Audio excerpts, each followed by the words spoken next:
Well, hello, everybody. Welcome to Andrew is not going to start off complaining the second this episode starts edition of the Not Missing Links, botched it already, Missing Wolves post-game live draft podcast thing.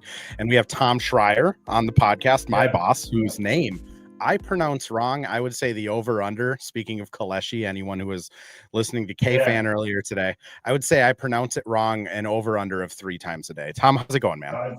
I was listening to that show with the Bulls guy, obviously talking IO and the deadline, and at the end I'm like, wait, who's the guest you have on? And then I realized that they just like said my name. I went to school with like a Shearer and a Schneider and a Schreiner, and because I have so many vowels in my name, I've heard it every which way. I've corrected people before, but yeah, Schreier. It's a Austrian. It means screamer in German, Austrian. That's interesting. I went to high school with a Shearer. So I always, and it's spelt the exact same way yours is, Shearer. Yeah, so I think that's what it is. And then I instantly doubt myself. But for anyone who wants to know who the guy was that decided to hire Andrew Dukowitz, who now asks Jaden McDaniels if he takes the garbage out, this is who hired me to fill that important role on this beat. That's right. This is also the title of this podcast.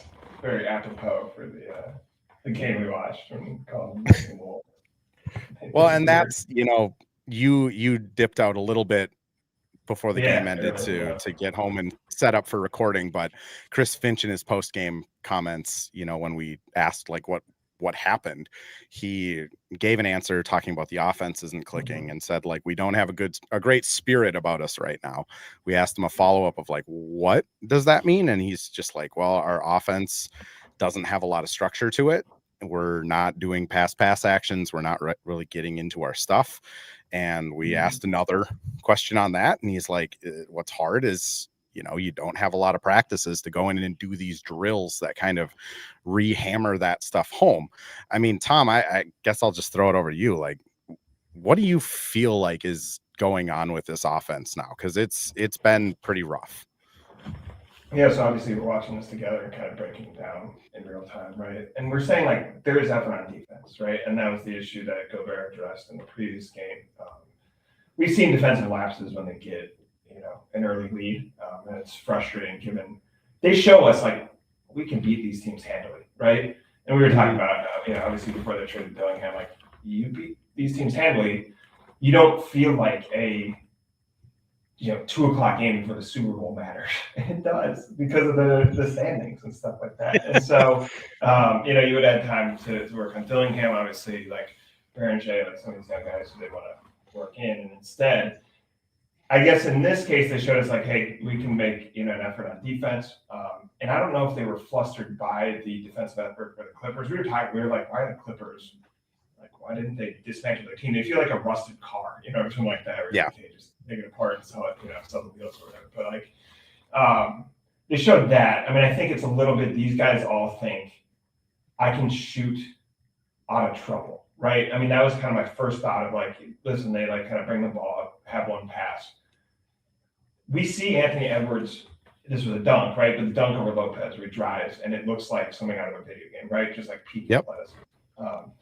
What that does to the crowd and how much like in that moment you have faith, even like with how poorly that game went, that it gets electric in there. They're going to turn it around. And I feel like it's almost deja vu. Like we've said this before at the beginning of the season, like they can't just shoot themselves out of trouble. I think there's some plan to go around in terms of like, these guys need to move the ball. It'd be nice if Finch could like intervene. I understand like maybe they're just running rogue or something like that, but like intervene and be like, hey, we're going to run an action. We're going to stabilize. I think some of it's roster construction. You don't really have a true point guard. They're going to patch this together throughout the rest of the year with Hyland as the backup. And then kind of each of these guys, whether it's DiVincenzo and Julius Randle kind of having a point guard role, but but there isn't that stabilizer. That was my comment. So I think those are the three chief things. Like it is roster construction, not having the Mike Conley, the calming influence, the point guard. I think it's Finch. Like he's got to find a way to unlock that offense, right?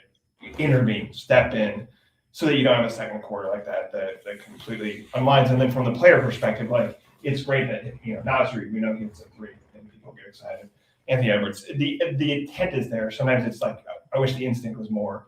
Let me move the ball. Let's open something up. Let's make an easy three for DiVincenzo instead of it's Ant and Nas or whoever it is just trying to hoist up a shot just to get the crowd back into it, try to shoot their way back into the game. Ghost asked over on YouTube, why does this man have the entire illustrated history of China on his curtains? I'm being held captive actually in a Chinese facility.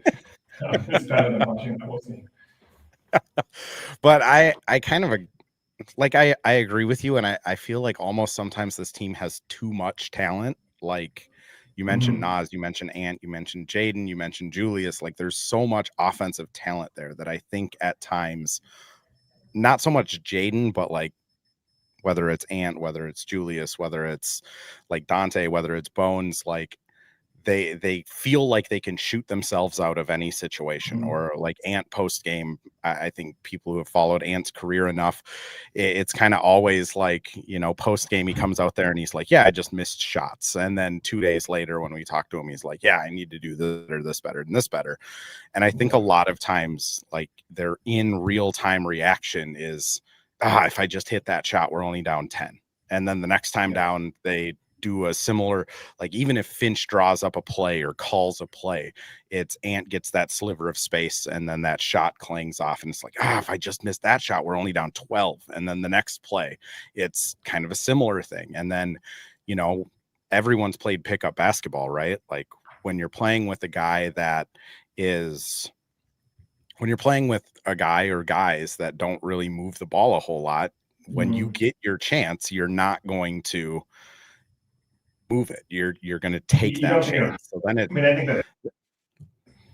Yeah, and I think that's what spirals out of control so fast with this team because Jaden and Dante, I think had 7 combined shots today. Like that is indicative of like this team is not executing very well, which it's definitely a problem. I guess we can get into kind of the A topic of this game. Farah asks, it might be time for Finch to go. Like, what do you kind of feel about the head coaching situation?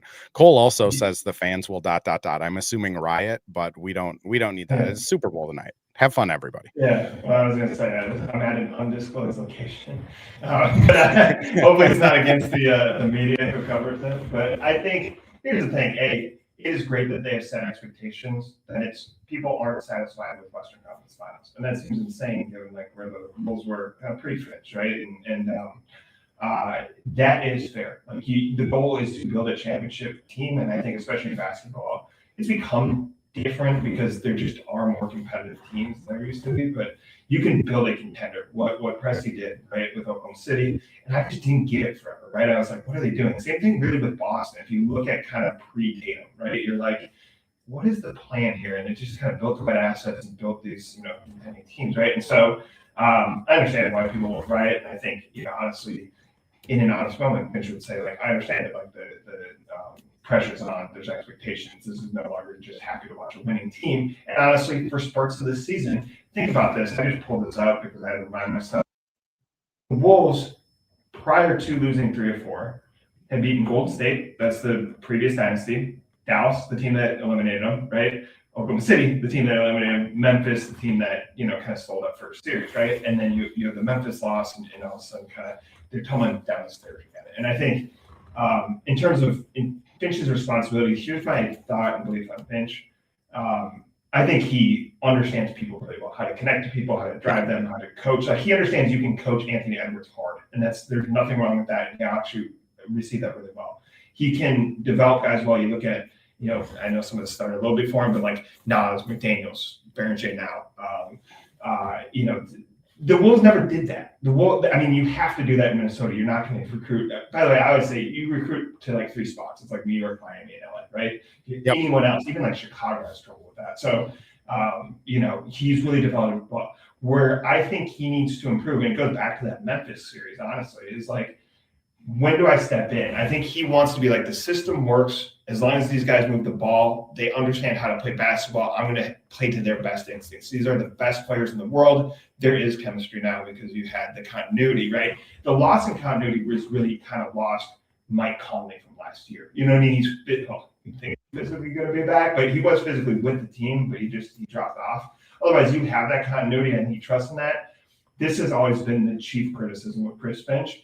And it's hard because you are moving out of kind of the developmental phase into the just win now phase. I know that's like a really crass way to put it, but it is like, you are no longer, man, it's cool that, and by the way, people are pissed they lost to Memphis, but man, it's cool they were in the playoffs and playing Memphis and stuff. It's no longer like, hey, you got, you won that Clippers game, right? You know, the emotional Pat Bev moment. This is kind of the roster. They'll adjust, they'll change. Obviously, we know Conley's really, the GM is really aggressive, and we know that basketball teams in general just like overhaul themselves all the time. But tactically, Finch actually was renowned. Now it's weird because like Gerson was the one who hired him, but was renowned as kind of a tactician, right? That he came up as this like unorthodox small school player who mostly played overseas, coached overseas.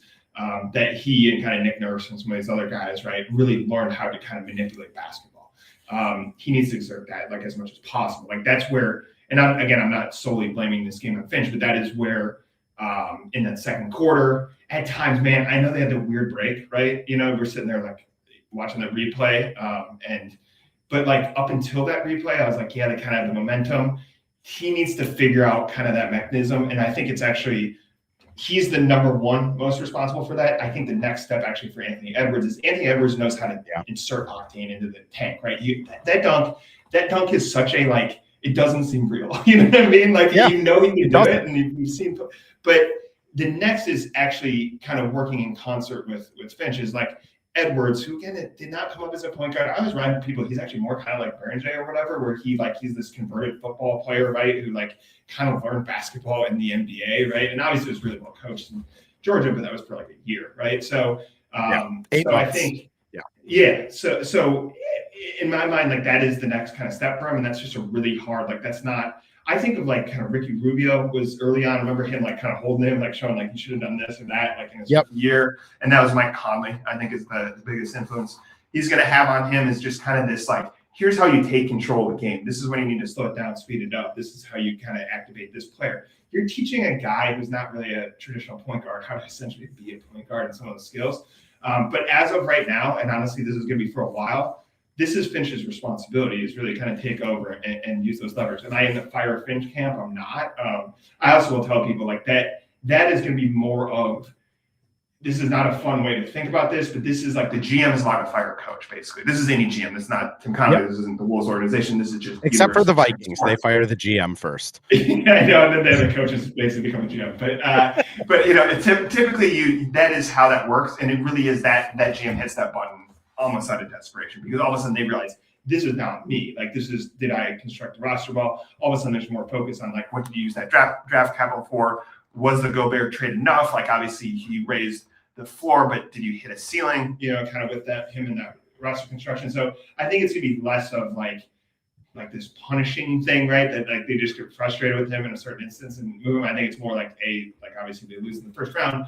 That's gonna be Finch is gone. What happens in the second round? Same thing. But like I don't think I'm there yet as we sit, you know, on Super Bowl close under. I think it's what people see is like Finch needs to take control because you have, especially if you're kind of removing Conley from the picture of this young team. And I think that is something that he has to assert because that is just not fair to ask of Anthony Edwards right now. It's something I think he'll figure out. Anthony Edwards is like a cyborg. Like he kind of just like adds to something to that is kind of court mapping. And I think some of these like control mechanisms, I think Mike Conley had that inherently, but that he's also a traditional point guard.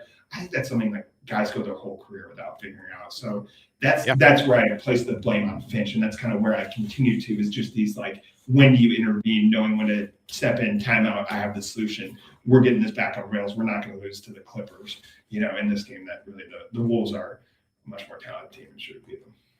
Yeah, a couple things like on the Anthony Edwards kind of like it is such a hard skill to develop knowing that. Like I remember before Mike got traded, he was talking about like his third quarter shift and how he knows like in that third quarter shift he needs to get subbed into the game, and it is get Jaden involved, get Nas involved. If there's a shot for me, that's great, but like my job as the point guard is Jaden hasn't shot in a quarter and a half, like we need to get that guy 4 shots first 4 possessions of the half. And like I don't think Ant has that yet. I think like Ant a lot of times on offense is just like, you know, a play gets called, and as soon as he gets a second, like an inch of space, it is, I'm going to shoot. So like teams almost like bait him now into playing isolation. Like they'll bring a late double to try and force him to not move it, because like when the Bulls are, or the Wolves are moving the ball, it kind of takes them off their game.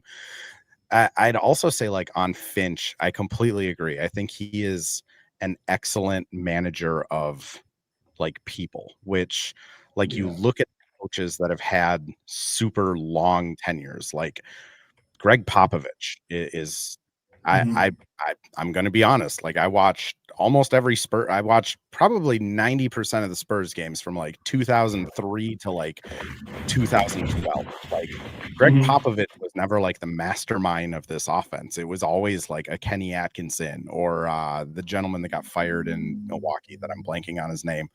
But like Pop was always the guy. Budenholzer, like Pop was always the guy that just knew how to pull the levers. Like he could be unbelievably hard on Tony Parker. He couldn't be as hard on Manu Ginobili. He could be unbelievably tough on Tim Duncan. Boris Diaw, he had to have like oven mitts on when he was talking to him. Like Eric Spoelstra is the same way. Like Spoelstra gets the whole Heat culture thing, but like he has his own coaching tree of now of defensive coaches. Like I think the best coaches in the league are the type of, like I call them like John Harbaugh coaches. I'm a Ravens fan. Like that John Harbaugh doesn't really know how to run an offense or a defense, but that guy knows how to run a team. And I think like he delegated to offense and delegate that. Absolutely. And I think that's what Finch's like superpower is like, he knows how to connect all of these people and blend a locker room perfectly. I do think he is still like on the trying to get people to like actually run his plays and actually hold, like, you know, being able to call that timeout to be like, what the F are we doing out there? I think he's still, to your point, a little bit behind on that end, but it's tough because, you know, there was one post game where I think Ant had like 3 pretty bad threes in a row. And we asked him about it after the game, after the loss. And he's just like, I mean, Ant's hitting 44% of his pull-up contested threes. Like, that's a good shot analytically. Like, am I supposed to just tell him not to shoot it? Because, like, he has data that he can point to, which I think that's the like, if I had to, like, be an armchair psychologist, I'd say, like, that's probably the most maddening part of this job right now is there are so many weird things that just work for this team, like a 20-second Julius Randle isolation where he's just dribbling the air out of the ball. He usually scores on those. So it's like, what do you do? Right. I mean, Nas Reed from like stupid deep, right? You know, like a shot you kind of take, like, and that's what energizes the crowd. That's what gets the team going. I mean, even like a Bones Highland, you can't like activate a Bones Highland scoring streak. Like he either does it or doesn't. He's just kind of a hot player, right? And so the thing with Ant is you can't take that from him because like Ant is so irrationally confident, and that seems ridiculous because like it's like he almost can do anything, right? But you can't take that away from him because he needs that. Like that is his superpower. It's like Anthony Edwards thinks I think he thinks he's the best player in the league. Like I actually think he believes that, and I think what you have to do is more like, again, it's the evolution is why I believe he can do it. It's like at some point, and it's just like, again, he's just not going to have all the doublers. That's why it's on Finch right now. Like he's going to have to figure out like, oh, there's more on the dashboard. You know what I mean? Like there's the shoot button and then there's the, hey, I'm going to get McDaniels going button or whatever it is. And that's not like I said, it's just, I think it's so funny to be like, he is such, he's like those shades of Jordan sometimes, right? And then like, you're like, right, he'll have that, and then like we'll look back 4 years from now and be like, dude, he's so much better. You know what I mean? Yep. Like even in a prime of his career situation. And so yeah, I mean that's the, like I said, and that's, I think there is a way for coaches to elevate. And I don't, because I don't coach and stuff, I don't fully know that. I was actually thinking, because Van Gundy is on the Clippers bench, right? And I remember him saying, like, kind of in an interview, I think it was with Priscilla or something, he was like, dude, no one should complain about when coaches call timeouts. They don't know what, all these things swim. And I was like, right, but like, it's the answer isn't to be like, well, I don't know what's going on, so I can't comment on it. We all can see it. The thing with sports is that you get the answers all the time, right? The Wolves messed something up in this game because he lost to a Clippers team that's inferior. And we were saying this, it felt like a Wolves team that overhauled in the trade deadline. They didn't. They added a really crucial player. I think they made a really good trade. I think that, Iowa will bring some energy and stuff, and then just even scoring from the bench, he'll fill some gaps. We were saying, like, with, shooting that Mike Conley's decline in the corner, like, he can hit those shots. But they didn't overhaul the roster, and it's just weird. Like, at times it felt like they just hadn't played together. You know what I mean? Like, They were kind of all just trying to, like, I can shoot myself out of trouble. I'll drive to the basket. Like, there were also frustrating moments where I think it was Bones and weirdly Io, who most players have trouble playing with Gobert. He was hitting Gobert, like, in stride with these, like, great passes. And Gobert would, like, fumble. And I'd be like, man, you have to score on that play because you want to reward people for passing to you. You know what I mean? That sounds weird, but it's like, I believe that. At one point I went, oh my gosh, he passed to Gobert. He doesn't know yet. Yes, yeah. And I think, I even think of, like, D'Angelo Russell just at some point was like, I can't do this. You know what I mean? Like, so I think it is, these losing streaks matter because you get stuck in kind of this, like, in this little morass, right? Because you can't get above these, like, what is it, 3 to 7 or something like that. Yeah. You get stuck in this cluster, and you all of a sudden you zip down where you're like, this team could be in the play-in, right? And then they zip back up, and you're like, oh, they're number 3, they're fine. And it really, I understand that this is because they're focused so much on the playoffs and the results. Like, I think if you ask those guys in a really honest moment, they said, our only goal is to get over the Western Conference hump and go win a championship. Like, that is, and listen, you hear, like, Zach Lowe say this is a dark horse contender. Of course, they think like that. The problem is you can't look that far into the future because you are putting yourself at a disadvantage. It is crazy, their path last year, right? Yeah. That is different than when you lose, like, it's so weird to think, like, a couple of years ago, they beat Denver, and I'm like, well, it does feel like beating Dallas is kind of a formality, and, like, how would they match up in the finals? And of course, like, that may have seeped into the locker room. And I think ultimately it was really that Luka shot that completely changed the series, right? But, like, that pathway is very different than last year, where it was like, well, listen, everyone thought LA was going to beat them, right? And it's like, you don't want to be doing this as the 6th seed. You want to get into that top 3 seed, have that home court advantage.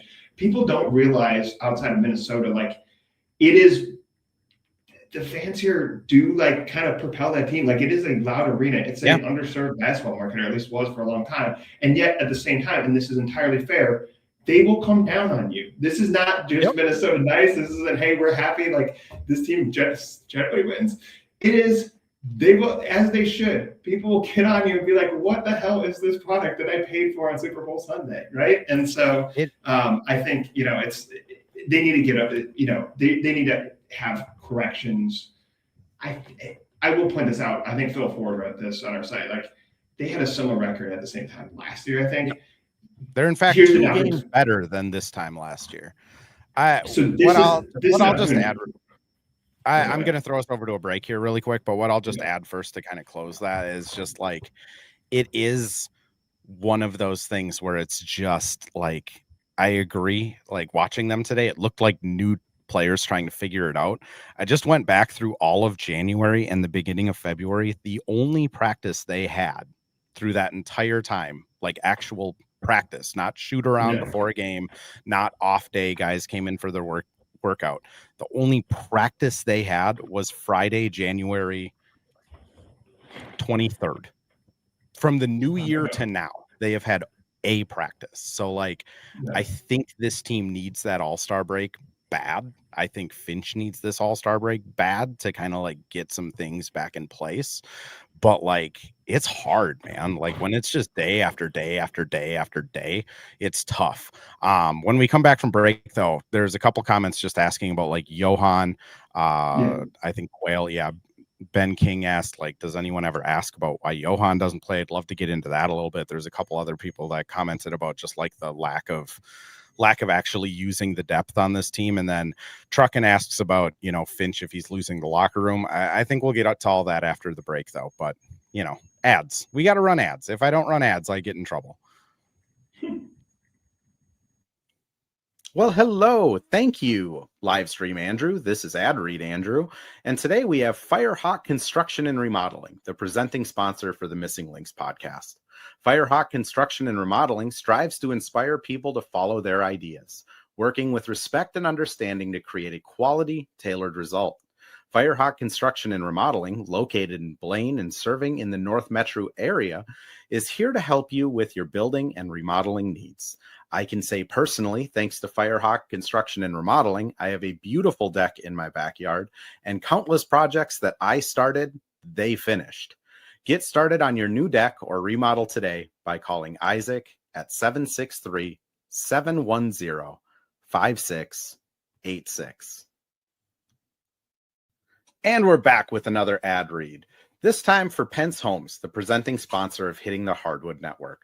From the best tools and technology to transparency throughout the entire process, Nate Pence and the Pence Homes team is the top choice for buyers, sellers, and is proud to support you and your home ownership goals. Get started today by calling 612-308-1122 or by emailing info@pencehomes.com. So first, let's get to like the Finch losing the locker room thing. My answer is pretty quick. It's just a no. The vibe I get from the locker room, how players talk about him. I know Rudy Gobert's comment was pretty pointed and kind of directly asking the coaches to step in and help with that accountability. But like, Ant still loves the dude. Jaden, Nas still like the dude. Julius still trusts him. Like the guys on the bench still trust him. I think Rudy is still fully bought into Finch. I mean, he got out there and got hit in the head 37 times today, like he does every other day, played really good defense. Like the effort was there today. I don't get that he's lost the locker room at all. And that's like me being as like to the point and like direct and honest as I can. Like that locker room still believes in him. I would be willing to bet a mortgage payment on it. Tom, where are you at with that, though? I think Finch is that whatever you said, private, and I think that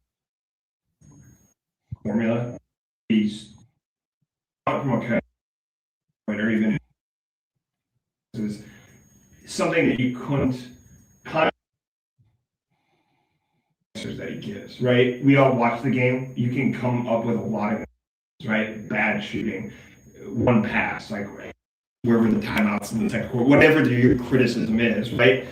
He's supposed to provide additional context, and I think what he's supposed to do is take, to the extent you're doing this appropriately, right, the conversations in the locker room, the instructions he has in the locker room, and kind of share them with the public. And so he's not really one also to throw a guy under the bus, and when he does, I think he literally just said it to the player, right? And I think he also, again, goes to ZQ. Like, I think he understands these are motivational tactics. Like, he can't, as soon as he loses Ant, and I don't think he has, and I don't think he's close to, like, you have to move on. Like, Ant's the star player, right? And again, it sounds weird that it's like a collaboration, but it's like your star player has to be bought in on you. I mean, I think of like going back to Phil Jackson, again, a guy who's a connector and all these different personalities brought together. He coached Jordan harder than anyone else because he knew, like, if you can't go after Jordan, no one's going to respect him, right? His job is like, they're called Michael Jordan out, right? And it's not quite yet here, right? But like, you have to do that with a star player. And by the way, I don't think Anthony Edwards takes that wrong. I think he, when I'm talking about him evolving, that's how he describes himself. I think he is self-critical. He is always trying to add effort, right? And so I don't think he's losing the locker room. I think that it's actually, but it is having the instinct that Anthony now is reading. Like that instinct, I do it now. To do something. I think again, Finch is involved since that Memphis series early on. Like I think there's probably learned through these last two playoff runs and stuff like that. And by the way, he's now team like through two playoff runs, didn't get where they wanted to go, but got pretty far. And so I don't locker room. I think criticism is really just knowing when to step in and have that answer right away, managing the game in crucial high leverage spots. And the other thing that kind of tells me he hasn't lost the locker room is, again, Rudy's comments. Is kind of like an anomaly. On K-Fan, we talked about it, but like, I think that was a very isolated instant where he got really frustrated. Like Zion scores 11 to 13 buckets on him. A lot of them were just straight line drives directly at him, and like standing in front of a 280-pound like truck. That sucks for Rudy. And I think, he comes out and says, and this is my thoughts, like I haven't had a chance to talk to Rudy about it, but like I really think it's just like, hey, like if people aren't helping me on defense, why are they out there? And I think Rudy does have some legs to stand on, because when he's not playing very well offensively, he gets subbed out for Naz Reid. If he's not playing very good defensively, he gets subbed out. Like matchup issues, he gets subbed out. So I do think there's something there of like him having that frustration. But like even Rudy praises Finch for being like, he coaches everyone. Like there is no one exempt from film rooms. There is no one exempt from practice. Like Finch is not afraid to go after anybody. It's just, I do think there is a frustration, and I think it's a valid one. Like I think like what Rudy said has a lot of, for Rudy, like support behind it. Like it probably does suck to get pulled on offense, and it probably does suck when people aren't playing perimeter defense. All of a sudden you're the laughing stock and you get all these things online saying like Zion went 11 of 13 on Gobert, defensive player of the year. Like that kind of sucks. And I don't really blame him for being, I kind of like Finch. Like I wish, as media, it's great that I get these clips. It helps my career. But like as someone that wants the Wolves to win a championship at some point, like as a Minnesota native and fan, wish that didn't get said to the press to get like everybody kind of riled up. But it is weird because like Finch does have a lot of accountability behind the scenes on these guys. Like for people that watch my post-game clips, there's a lot of post games he's coming up with no voice. Well, I think part of the Gobert thing is you can alliance, and this is my interpretation, right? Strictly just, but that he's like, listen, I need help. I mean, that's kind of what he's saying. I think that's actually, that is veteran leadership in some way, right? It's in some ways Anthony Edwards needs it. Like if you're not going to shoot around him, you just double team him, right? It's less principle. So it could be any player, right? Including one of the best defensive players in the league. And I think, I understand why they don't want that out there. I think that's actually just a really real.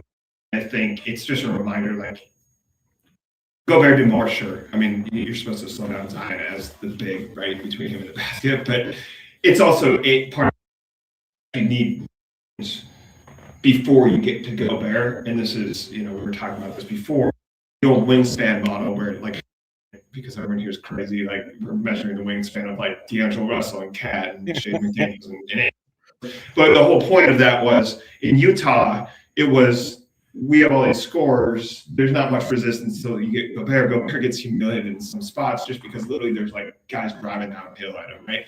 I think one of the things, like, I think the game really does a scouting report and a really good defensive player. He's saying, we want to provide resistance. This is discussed, right? And so the other thing is, I always felt this way with Gorgie Jang too. Like Jang would say one thing and you hear everyone else say something different and be like, Gorgie's actually right, because Gorgie sees it. It's just the nature of like being that close to the basket, right? Like you see kind of everything develop, right? And you're so responsible for the defense. And so I think some of these guys don't see it until they see it on film. By the way, that means they're being coached. What you should be doing on film is go, hey, most of these things you see are pretty obvious. This is why we lost XYZ. This is something you can't see until you look the next day. So it is one of the weird natures you talked about, them not practicing much. It's also like the weird nature. You think in the NFL, they just sit for like 6 days and like pour over film, analyze everything, right? And all these contingencies. This happens, if that, whatever. In basketball, it's like we're looking at this film. Fly to Toronto, you know what I mean, or whatever, like wherever the next game is. And so, they're throwing this thing together pretty quick. It's why in playoff games, playoff series, you just see something completely out. I do wonder if about this, you and I just personally, like, you just redid this, if basketball would actually span the football season, like the football would end, basketball starts, it's ends right as football starts. Also, if you would have 60-game season where you're preparing more, you see more dynamics and stuff. But as in the 82-game season, in the kind of where we're at right now, these guys the fly, and that is actually good coaching. This doesn't take away from the criticism, the in-game criticism of Finch or anything. I'm just trying to provide the context of like, is they're being coached well? He's showing you things that the players wouldn't see otherwise. And by the way, most in football go, I need to see the tape, and everyone in the media, including me, goes, man, you can't offer an opinion after the game, like you, just as a human man, like, you know what I mean? You just react to what you just but they're just being honest. They're like, yeah, you know what? We're gonna see something on Tuesday and be like, man, we screwed that up, and it was not the player you thought it was. You know what I mean, or whatever. And so like that happens in basketball. It just happens so instantly because you can have these. I think they've eliminated a lot of 4 or 5 nights. But, you know, you have just these janky schedules. So I actually think that's a sign of good coaching, and I just critical of players when they're just honest. Things about Anthony Edwards, I know at times it means he won't do media because he doesn't want to criticize the team. Anthony Edwards, what's on his mind when he told you this is Timberwolves basketball? You're like, this is the point I was making before the break. You have an opportunity to correct your issues that you had last year. Yep. They need to take that seriously because these games matter a ton, and really they're going to have much more success as a third seed than as a 7th seed. That's incredibly obvious, but it's something that they need to take ownership over as the season comes to its end. I do want to get to the Johan conversation, but just catching up on chat a little bit. Sean says they need Pat Bev to just start screaming at people again. Like I've been a proponent of bringing back Kyle just for like the threat that he might punch someone in the throat if they're not playing hard.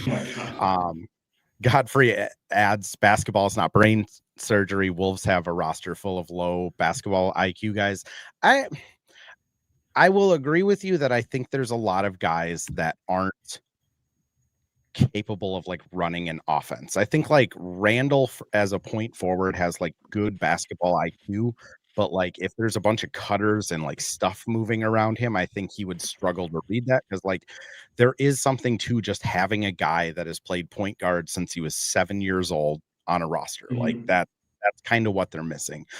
Pack mentality. They need to run a practice ASAP. Unfortunately, I don't really see on their schedule how they're going to do one. They play on Monday. Tuesday, I would assume they get an off day. Then they play Wednesday, and then they're into the break. So my guess is the guy is staying home at the break. I think the other thing, I had this conversation, if you remember Sheldon Woolman, who covered the team in basketball, I think a college team down in Georgia. I think people hear a conversation with him.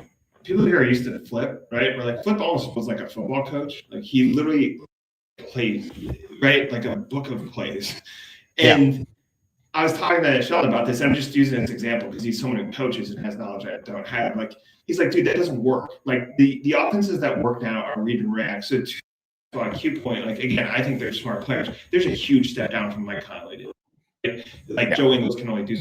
He's inbounding the ball because of his basketball IQ. It's limited as a 38-year-old player, right? And I think it is the issue is you don't have, when you lose Mike, he does that for you, right? And now it is a lot of guys who have good basketball instincts, and I think again, just like in manipulating the court and some of these like control mechanisms within a game, they don't. By the way, it's a lot of. It sounds weird, but a lot of what this team needs to do is.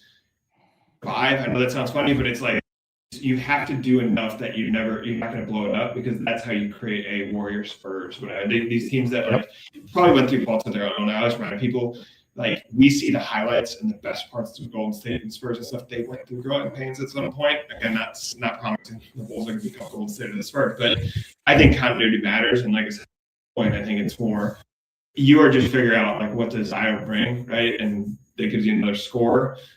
And to bring up Berenger, like the reason to get him in now is not this like all for a game, like to go win a game now. It's to set him up to win games as soon as possible. Because again, if he does that, like he helps that core. You're now 8 deep as opposed to 7 deep.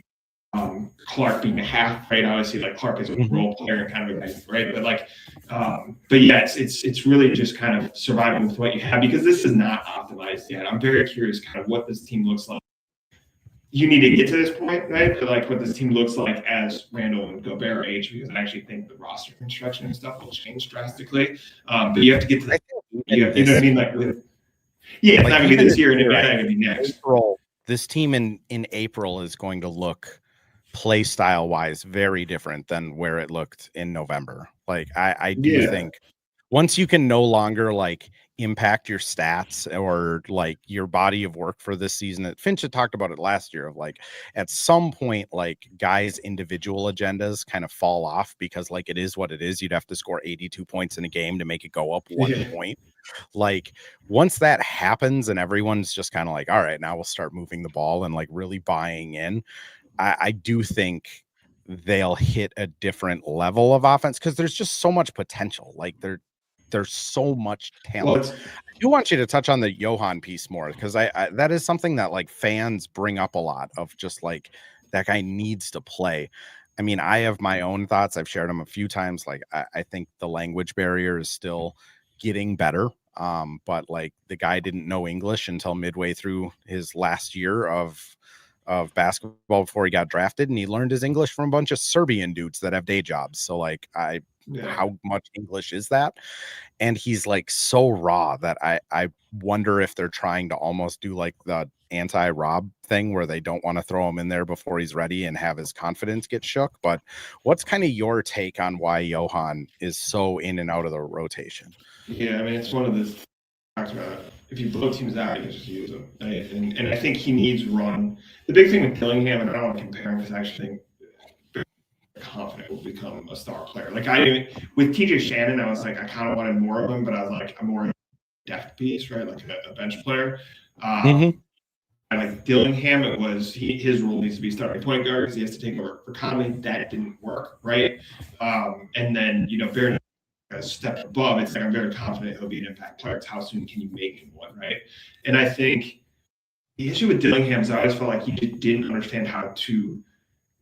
Aside from just like running offense, like how to play against players that big and fast. You know what I mean? Like literally at the next level in basket, like, underestimated. Like you imagine he goes from, and granted he like leveled up really quick, right? But Hickory, I can't imagine there was a ton of competition. Like he probably just, in terms of raw skill, blew everyone away, like very literally because he was so fast. And then you go to like this weird dominant thing, and overtime, then he's playing against some pretty high competition, levels up on more with Kentucky. And then it's like a really drastic, because it just always is from college to the pros.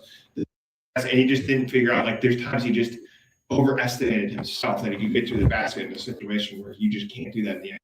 What Berger needs to do is understand kind of how to, because he'll actually grow, right? I mean, that's a crazy thing. Is like he'll probably like add weight, you know what I mean? But like he might grow taller. Like he's 19. Yeah, he's 19 years old. So like, but it's just like, how can he score right now? How can he impact the game right now? And then I think they're gonna be hesitant to use him in like really high leverage situations because of the language barrier. Like literally, he needs to be told like you need to rotate. You need to move the ball. Like they need to be able. I know it sounds funny, but it's very basic to be able to communicate with him, right? And that's something that young players that are English speaking don't have.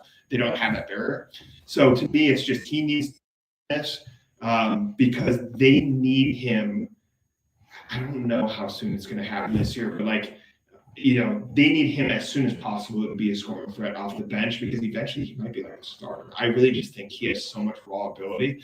And so you have to manage that. You don't want to kill his confidence, but you need to give him time. As he's learning language, as he's learning NBA, the first thing he needs to learn is like, can I beat this player to the basket, right? And that's what he needs to learn right now. And that's what the Minnesota Timberwolves need right now. Baron J as soon as possible to be an impact player. It's Godfrey mentions who Godfrey is our resident Rudy Gobert trade denier, truther. Yeah. I don't know which one you would be, but I appreciate you always being in here, Godfrey. Like Wolves make a massive trade for Gobert. Now fans want the rookie backup to play instead of him. Like that, I think that is the future though. Like if you asked me, like life or death is Rudy on this team next year, I'd probably say he's not. Life or death on this team next year, I'd probably say he's not. So like with this, younger timeline, like they kind of need Johan to be good 2 years from now. Like maybe not all-star caliber center, but at least like quality big, so they can still get the starting center on that rookie contract and be able to have like a big piece next to him. Which, like, the thing with Johan is like, whether it's like watching him at practice, watching him in games, like he looks really good, but it's all instincts. Like he is just instinctually, because he's played soccer, because like soccer defense and basketball defense aren't that different. That might sound crazy, but like it's really not. Like you're still setting up like a shell almost to protect the basket, and like Rudy's the goalkeeper, right? Like you try and prevent guys from driving by you and getting to the goal. Like Johan's really good at being that like goalkeeper or being that help to slide in front, but it's not by design. Like he's just I don't think he fully understands why he needs to be there. He just like instinctually drifts to that spot. And then he also jumps at everything, which if you got a guy coming in for 10 minutes off the bench and he gets 2 fouls, like that kind of messes up, gets you in the bonus. Like it's just tough. The other thing I'll say is like, again, watching him in practice, and I've put clips out of it, like the stuff he's working on with like Coach Kevin Hansen are like, they're like basic stuff, like footwork on an up and under, like boxing out, like footwork. Like I think this guy really is like, he's gonna have a chance to be good. Like there's a reason that like around the team they were joking that he's going to be the French Giannis. Like I think there is that type of upside, but he is still, even at February 8th, like so raw. And you know, thankfully the Wolves have Rudy speaks French, Max Leffra, the assistant coach, speaks French. Like there's guys that can communicate with him and help him through it.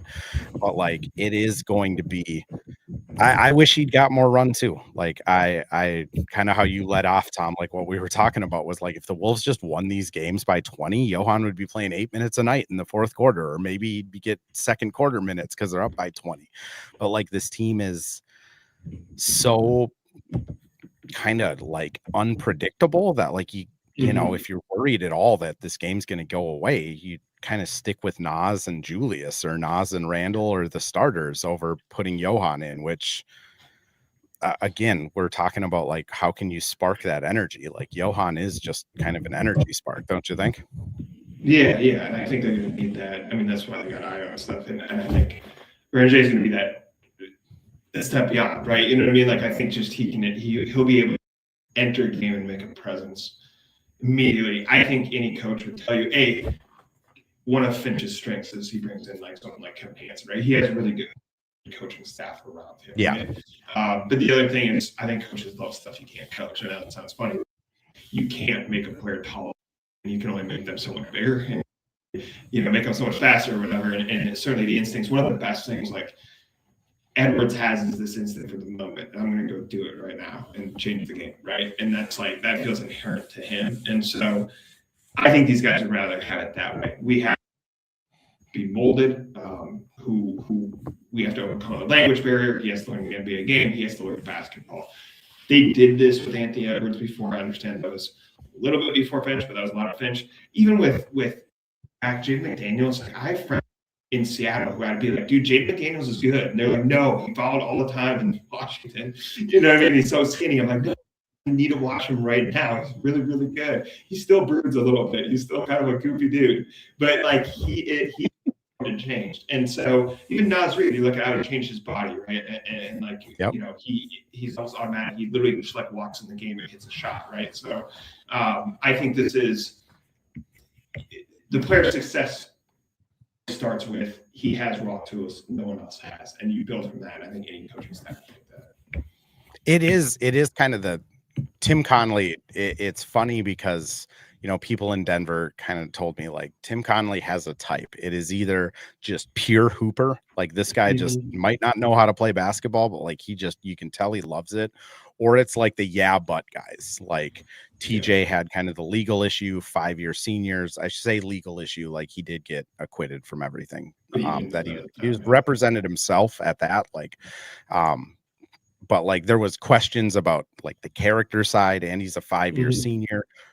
But that guy runs downhill and he has so much passion for it that like we're going to take a chance. Like Jalen Clark blows out his Achilles, but he was a college defensive player of the year caliber guy. Like it's kind of like Josh Minot, like really raw on offense, but he has this incredible speed and burst. And it's kind of the same thing with Johan of like, he's only been playing basketball for 4 years, but somehow he's just instinctually in the right places and he can dunk from the free throw line. Like I think the issue when you get a lot of these but guys and you're a really good team, it's really hard to play those guys because like the part is such a detriment sometimes. Like Rob's thing of like, he's a hooper. I think we're going to see more and more of him in Chicago. And like, what I will always be keeping an eye on is like how many turnovers he had and like how many shots did it take him to get to 25 points. Yeah. But that guy is a super quick step, and he is like, you can tell he wants it, which it's just kind of the tough part of the NBA too, is just there's not going to be as many hits as there is players. Like I think the Johan draft pick, it was an incredibly savvy one. I honestly thought the Rocco draft pick was really good. Like he's 7'3", shoot threes. Like why the hell not? Like who cares if he was a swimmer? Like he'll figure it out. It is just really interesting. And as Nat says, like, cannot teach instincts, which that's again, like that's what Johan has. Tom, we're hitting 50 minutes here. I know you have a Super Bowl to watch. Anything you want to part with, anything you want to plug, where can people find you if you want people to find you? Floor is yours, sir. Yeah, first of all, ZoneCoverage.com, daily content on the Vikings, Wolves, and Wild. Obviously, daily content on the Wolves. We're gonna have more too, just because there's so much more focus. I don't tell you about this, like the spikes right after the Super Bowl and football ends, and everyone's on these really meaningful basketball games, a team with a lot of promise, as much as there's very legitimate frustration with it right now. So we're gonna break all this down, Io's debut and kind of what's going wrong with the team during the losing streak, how did they fix the offense, all this stuff. You look at like someone like Jonathan Mays, who watches so much basketball, he can figure out kind of what's going wrong with the offense. That's where you and I write. I'm at T Schreier 3 on Twitter. I just say, honestly, for basketball fans, show up every day. There's a new piece of content. You'll learn something new about this team. And it's fun. It's a really fun group. I always say, like, Charlie was at the game today and stuff like that. We were talking to him, or I was talking to him over Slack. And these guys live and breathe basketball. It's just really, really interesting. I'm learning a lot from them. At them, and honestly, a lot of the things I said today probably stuff I just stole from them. But yeah, if you want to kind of level up and have that kind of next level understanding of basketball, this is a good place to start. Yeah, you've established like Jonah is incredible at breaking down tape, like awesome dude, super funny. Charlie is like a maniac. I don't know how he puts together graphics and all of that stuff so fast, but like that dude is awesome. And then you get the wild card with me where I write a 300-word intro on Roller Coaster Tycoon. That is for 6 people that will read it, I am assuming. But Zone Coverage, happy you took the chance on me there, but also like we have a really good crew there. So if people aren't reading that stuff, I'd kind of be surprised if you're in a live stream for 52 minutes with 2 of their writers and you're not reading it. But yeah, definitely check it out. Tom, thanks, man, for coming on. Enjoy the Super Bowl. Who's your prediction before we get out of here? My prediction is that Sam Darnold in this game and probably win it handily. The New England had a little bit easier path, obviously, to the Super Bowl. I think really battle tested Seahawks, and just as much as it can pain people after listening to a podcast about a Timberwolves team that blew a game to the Clippers, you might then, if you're a Vikings fan, turn around and see the old Vikings quarterback in the Super Bowl. But that is my prediction. We'll see. By the time people listen to this, probably won't know the result of the game. But yes, see it.